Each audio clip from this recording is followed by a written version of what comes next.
What if something made Naruto the dead last that everyone sees him as? What if he really wasn't as weak as he seemed? The true Naruto, unleashed upon the shinobi world. Roll the intro. And today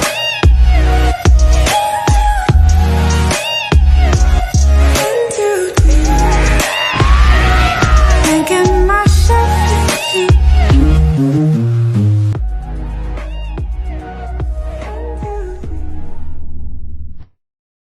Prologue. Naruto, age 4. Come on, Gigi, let me be a ninja already.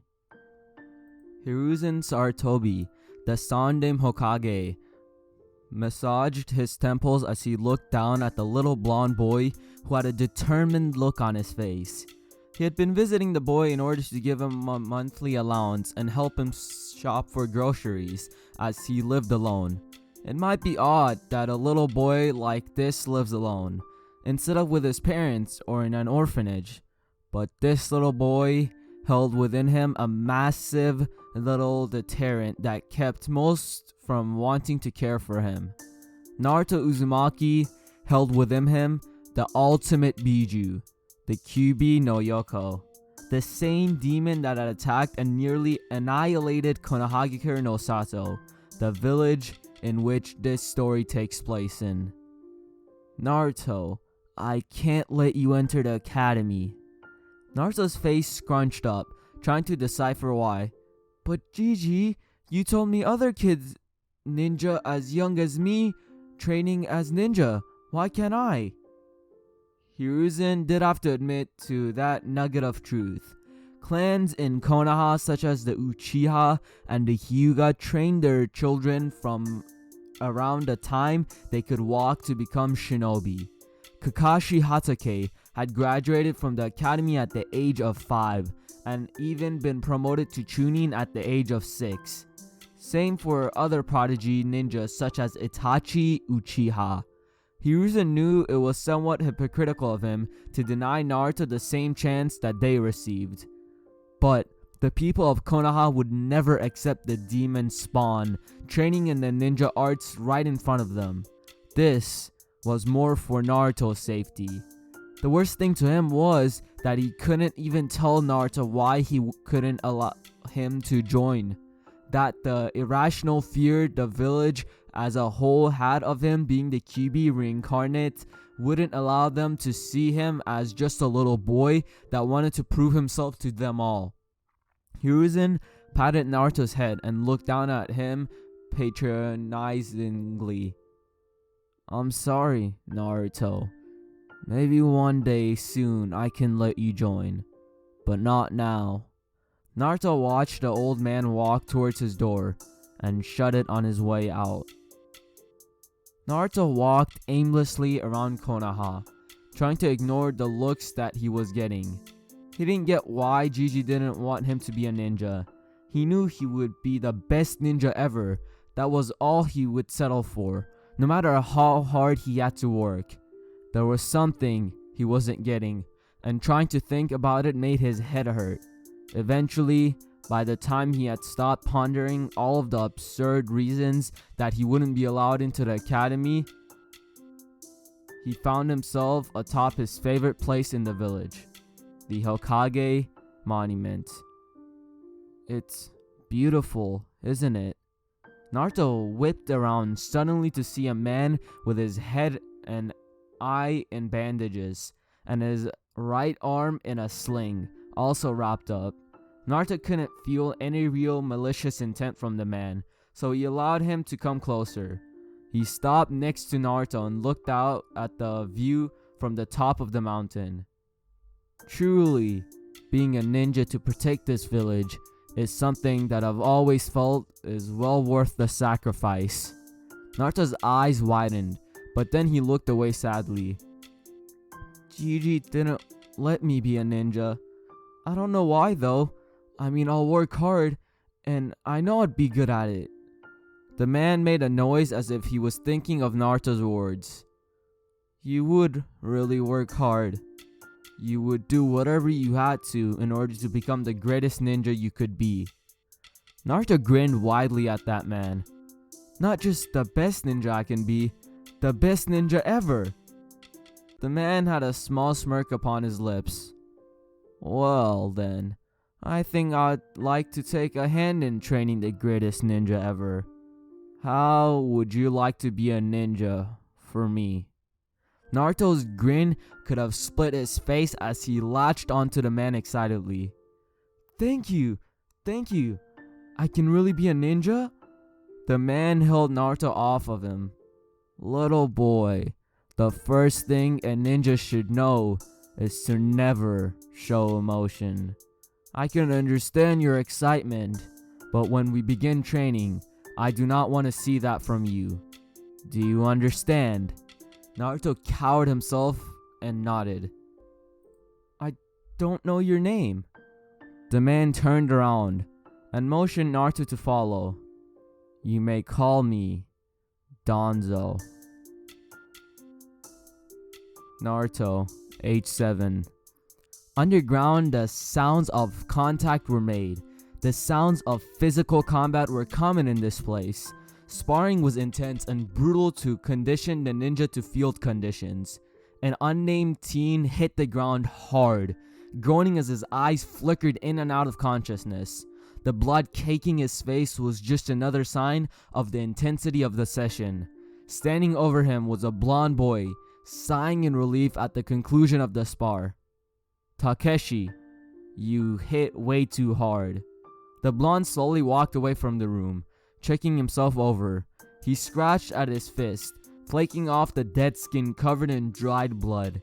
He checked his mouth and sighed before digging into the back of his mouth and pulling out a molar, dropping it on the ground as he walked away. He didn't care too much about it. It wouldn't be the first time he lost teeth down here, and they always grew back. Thanks, Furball. As the boy clad in black practice clothing entered the hall, he came face to face with the man responsible for training him. Danzo, Gigi, good to see you. Danzo frowned at Naruto's disrespect.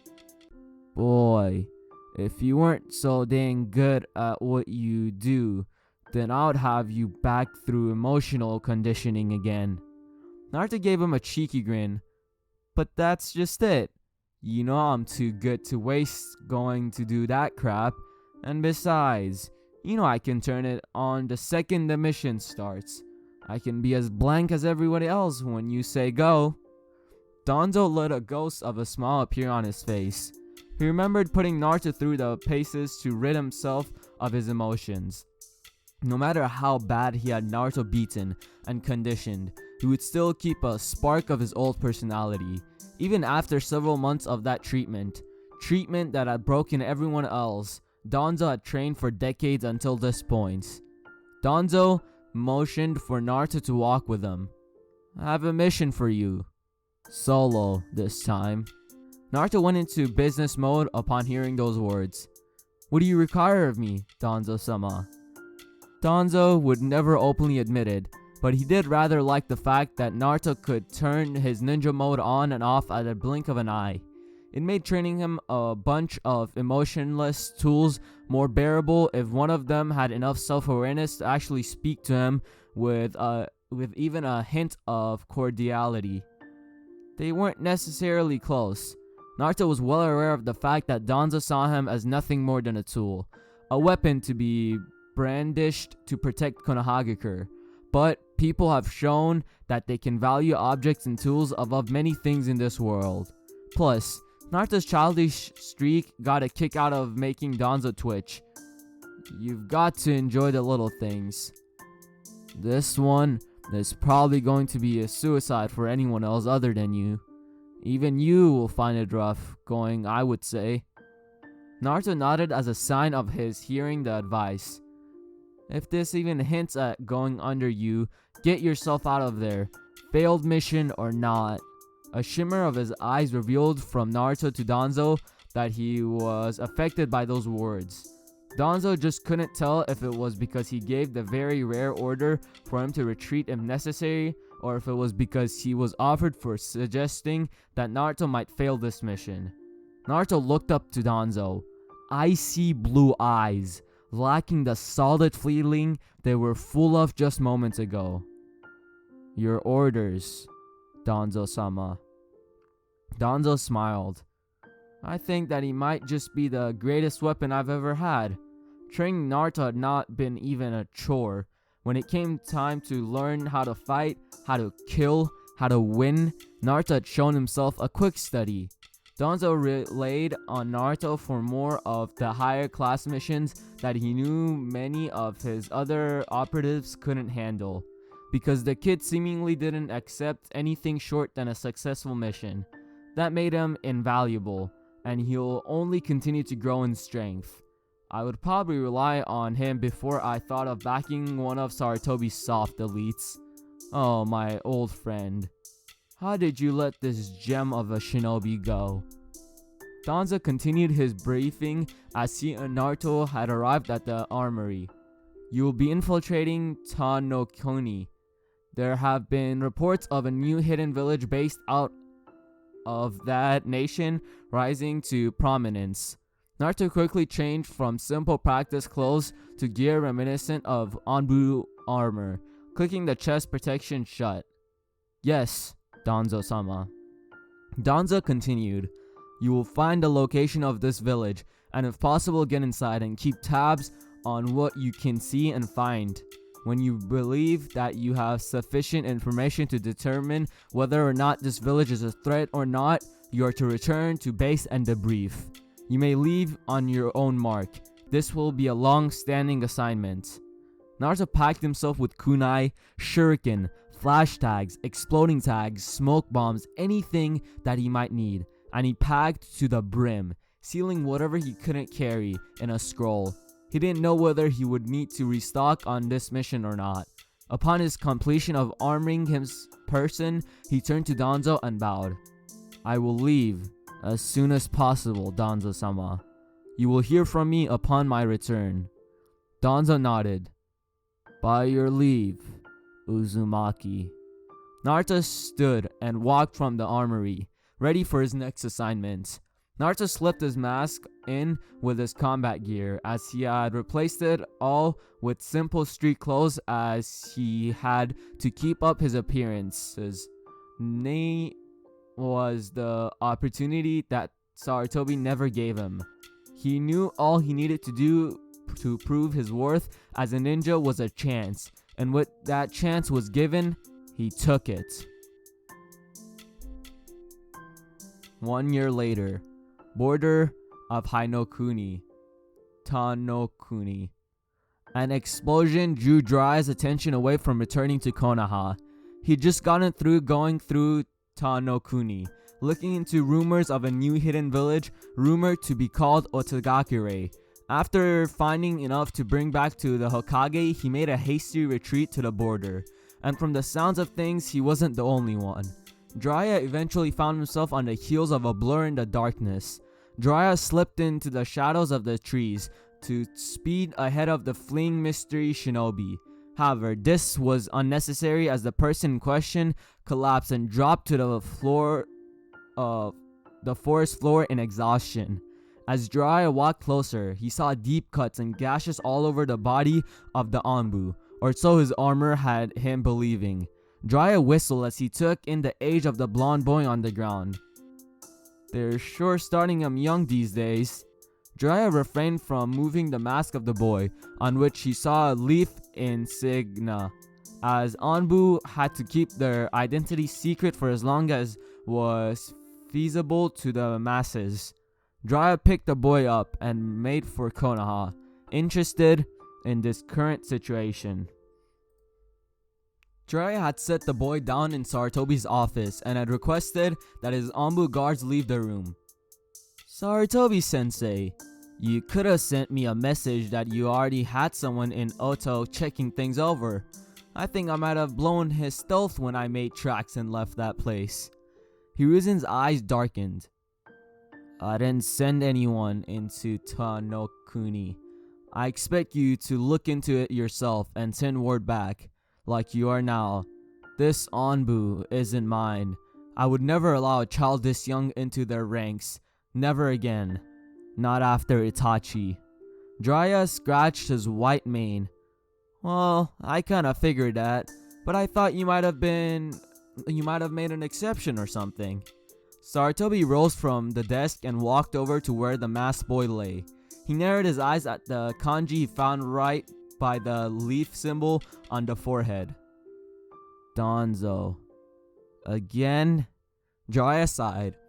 I thought you handled him on that group of blank faces. He's still doing this? Jiraiya shrugged. Well, at least he also recognized Oto as some kind of an unknown quantity. Hiruzen reached down and pulled off the mask. What he saw almost gave him a heart attack. Naruto? Jiraiya ran over, looked down, gaping at the sight. Kami, he looks just like Minato. Wait, Sarutobi, is this Minato's child? Hiruzen settled himself somewhat. Yes, Jiraiya, this is the child. Danzo must have gotten his hands on him. I should have known. When I went to see him, he was becoming progressively more aloof and secretive. I stopped getting reports about him around town completely. I figured he must have just been keeping a low profile, but I never would have guessed. Jiraiya looked enraged. Danzo turned Minato's son into a mindless Joan. I'm going to... Jiraiya, wait. Jiraiya turned to face his teacher with an angry look. The council wanted him to be trained under Danzo's watch anyways. They'll see him in the right if this gets out. You and I are the only ones that know about this. Jiraiya bared his teeth. He won't tell us anything about Danzo. Even if he had any real reason to tell us anything, Danzo has seals on his ninja that keep them from speaking about Ni too freely. I've seen it. Hiruzen nodded. I know. So what if instead of using him to get to Danzo, we just take him away from that place entirely? Seeing Jiraiya's confusion, he elaborated.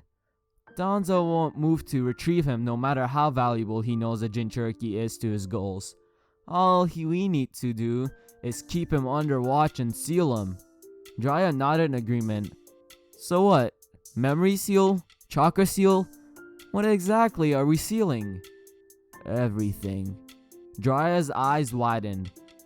Now when you say everything... Hiruzen stood back up. I mean, everything. His entire mind and body have been utterly conditioned by Danzo to fight. He would have never been out there if he wasn't at least as strong as one of my Jonin. Danzo wouldn't have allowed it. Seal it all. If we just seal his memory, then he would still be infinitely more powerful than any academy student. Even without the knowledge of all of the techniques. Just with the academy techniques, he would still obliterate. I don't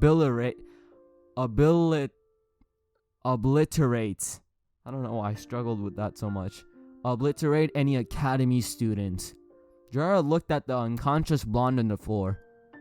I don't like this, Sarutobi-sensei. What will you do with him then? Hiruzen picked the boy up and put his mask back on. I will allow him to enroll in the academy. I'm wearing the council down. Soon I can get them to let him attend. Him staying off the radar has helped considerably. Jiraiya followed Hiruzen down to the depths of the tower to commence with the sealing of the young boy. Nebase, Konohagakure. The sound of a door shutting sounded through Danzo's speakers on his desk. The injured man put his face into his hand and groaned. Uzumaki. Dang it. Jiraiya. How was he to know the wandering sage was in Oto as well? From the sound of things, the flamboyant shinobi had placed their forces on high alert upon his own exit, and with Naruto stuck inside that buzzing hive, with everyone searching high and low for anything amiss, the boy had to run into quite a bit of trouble when he took to making his own hasty retreat. Danzo's weapon was lost to him now. He knew Sarutobi would never allow him to get anywhere near Naruto again. Danzo pulled out a bottle of sake and poured himself some. After tossing the alcohol back, he grimaced slightly. And we move along. 4 years later, a blonde in an orange jumpsuit sat down deep in the forest of Konoha. Man, that was easy. Why wasn't that the regular graduation exam? The boy unfurled the scroll in his grip and read it. Oh man, Kage Bunshin no Jutsu. Bunshin? My worst technique. He sighed and put on a cocky grin. Right then. Let's get started. Iruka Umino, Chunin and teacher in Konohagakure Ninja Academy, stood in astonishment. Naruto Uzumaki, the dead last of his class, the failure, he had just witnessed the boy in question call upon almost endless horde of Kage Bunshin to beat his former teacher's aide, Mizuki, into a bloody pulp. Naruto stood over the groaning man, smiling at Iruka sheepishly. Whoops, I guess I went a little overboard, huh? Iruka smiled and called Naruto over to him. I've got something for you, Naruto. Close your eyes. Naruto did as he was told and felt his goggles shift on his forehead. Okay, go ahead and open them. Naruto opened his eyes and saw his smiling instructor, Sans Hayate, holding his goggles. Congratulations, Naruto. You graduate. 6 months later, forests outside of Konohagakure. Naruto was smashed by Gaara in his monstrous form. Naruto sailed through the branches until he landed against a tree and slumped against it. Naruto grunted in pain as he sat up to look at this insane Suna ninja. And that's where I'm gonna end it, guys. I hope you've all enjoyed. The link to the fanfic will be in the description. But if you guys enjoyed this, hit that like button. If this gets 1,000 likes, I will make this a daily series. If not, I will definitely still continue this. This is a great series. I really enjoy it. Comment Q or any other comments you may have. It helps the algorithm a lot. Also, Naruto remembers stuff.